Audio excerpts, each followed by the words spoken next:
NEET paper के खिलाफ लंबा अनशन करने वाले सोनम वांगचुक ने पहली बार विस्तार से बताया है कि उन्होंने अपना अनशन किन परिस्थितियों में समाप्त किया और अब वे सरकार से क्यों नाराज हैं।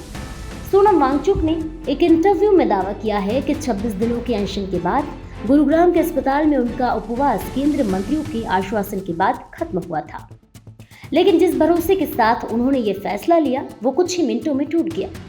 सोनम वांगचुक के मुताबिक उनकी केंद्रीय मंत्री जेपी नड्डा और केंद्रीय मंत्री जितेंद्र सिंह के साथ देर रात बैठक हुई थी।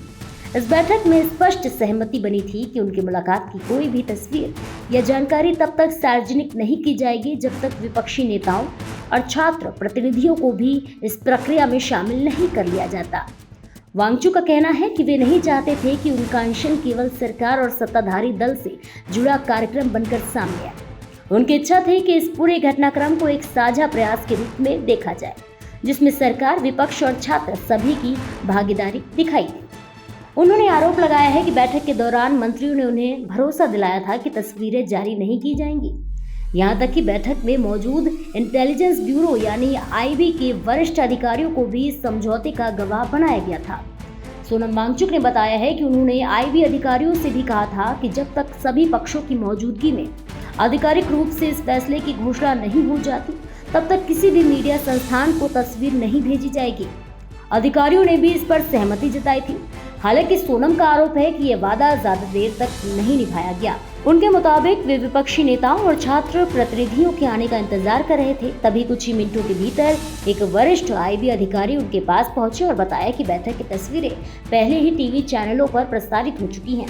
सोनम वांगचुक का कहना है कि उन्हें इस बात का बेहद दुख हुआ, क्योंकि जिस विश्वास के आधार पर उन्होंने अपना अनशन समाप्त किया था वही विश्वास टूट गया। उन्होंने कहा कि उनकी मंशा किसी एक राजनीतिक दल को श्रेय देने की नहीं थी, बल्कि ये संदेश देने की थी कि शिक्षा और छात्रों से जुड़े मुद्दों पर सभी राजनीतिक दल और समाज एक साथ खड़े हैं। उन्होंने लद्दाख की परंपरा का भी जिक्र किया। उनके अनुसार वहां जब किसी आंदोलन की मांगे स्वीकार की जाती हैं तो सरकारी प्रतिनिधि प्रदर्शनकारी को जूस या सूप पिलाकर उपवास समाप्त कराते हैं, लेकिन उन्होंने साफ कहा है कि इस परंपरा को किसी राजनीतिक कार्यक्रम की तरह पेश नहीं किया जाना चाहिए।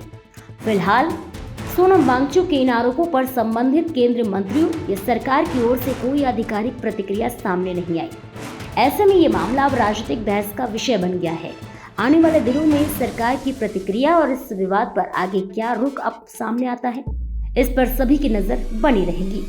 फिलहाल इस खबर में इतना ही। ऐसे ही और विदेश दुनिया की तमाम खबरों को देखने के लिए जुड़े रहिए भारत एक्सप्रेस के साथ।